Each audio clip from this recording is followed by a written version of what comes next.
Okay everyone, we're going to address this check engine light. It come up as a purge valve, so we've got the purge valve, and if you didn't see that video, look at my last video about that.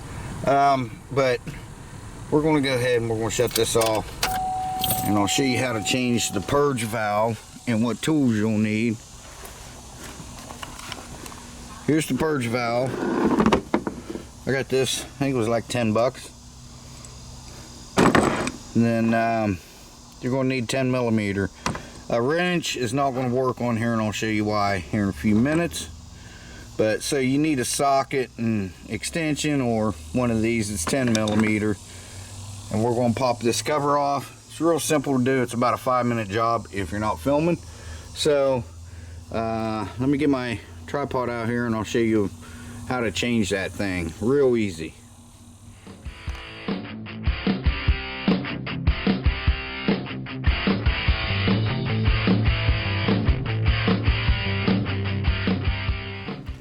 Okay guys, so the first thing you're going to do, take your oil cap off,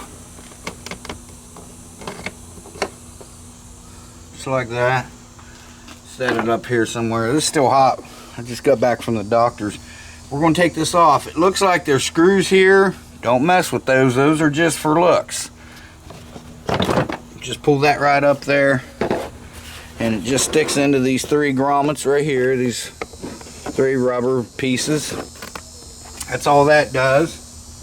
I'll show you this. These are the screws here, or they look like screws. They're simulated screws. Don't take them out because they won't come out. It's just part of the plastic.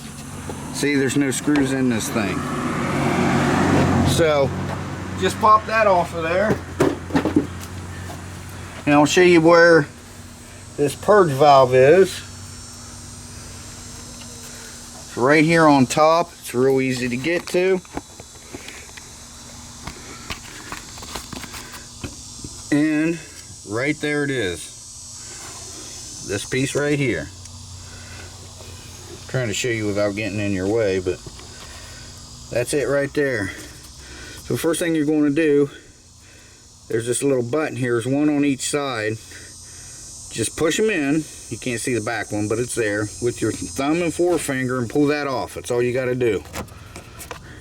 Then this, just unclip this.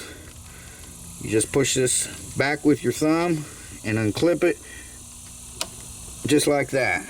I don't know if you've seen how that came out of there.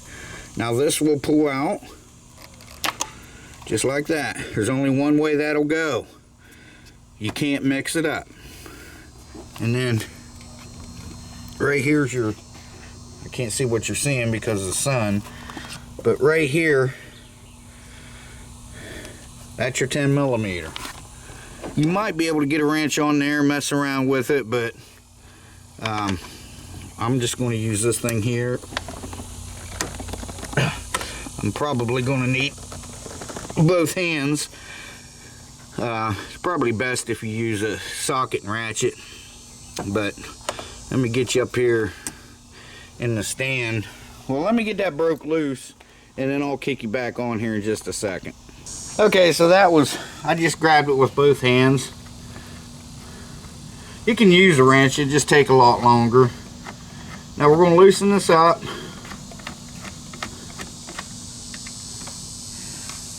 Then we're just going to pull it right out of there. Just like that. That's all there is to that. That's it. So, also what it was doing, I kept wanting to mention in my other videos about this thing. It's like if you ever go to the gas station, you fill up with gas, you get in and the car don't want to start, and then when it starts it runs rough for a second until it clears itself out. It's flooding. What it's doing is, that old one be sticking open. When it's running, it's okay because it's purging. It shows the flow there, but what it's doing is when you shut it off, if this sticks open until the pressure is released, is gone out of your fuel lines and your fuel system, it's just going to keep, you know, letting gas fill up your cylinders is what it's flooding out essentially. So and kind of lube that up there a little bit. And then we're just going to push this back in here, just like that. That's it.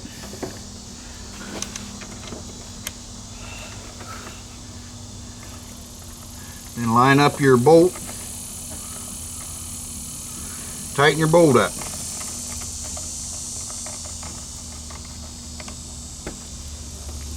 And that's good enough. It doesn't have to be super dyno-whopping tight or anything like that. Okay, now we're just going to put our hose back on. All it does is push up on, push it till you hear it click, just like that. It'll be a good solid click. Give it a pull, give it a little tug, make sure it's on there, that it's not going to come off. And same way with this, like I said, there's only one way it can go. You can't mix it up. Just push this back in till it clicks. There it is. Give it a little tug. And this thing's done. Now all we got to do is put our cover back on. And it just lines up with that, that, and that. But once you line up where your oil goes, you're pretty much set. You can feel the back one there.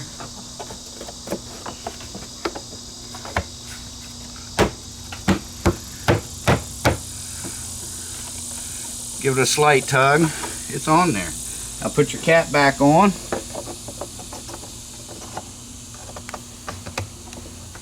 And we're done. Now let's go in and clear the codes. Okay guys, so here's my launch report. ECM, engine control module, abnormal. Let's click on that. And here we are. Evaporative emission evap system. And that's the code. So let's see, let's go home. Whoops.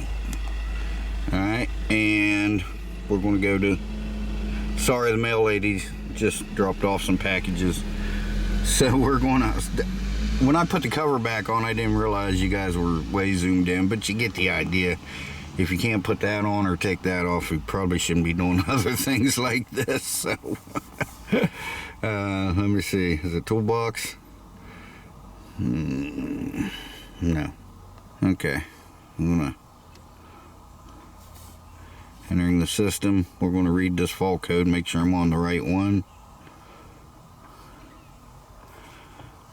Yep, and there it is. So let's go ahead and let's we're going to go ahead and clear the fault code. Yes, we want to clear that.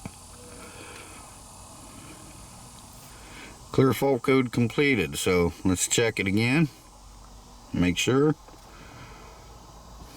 No code. Start this thing up.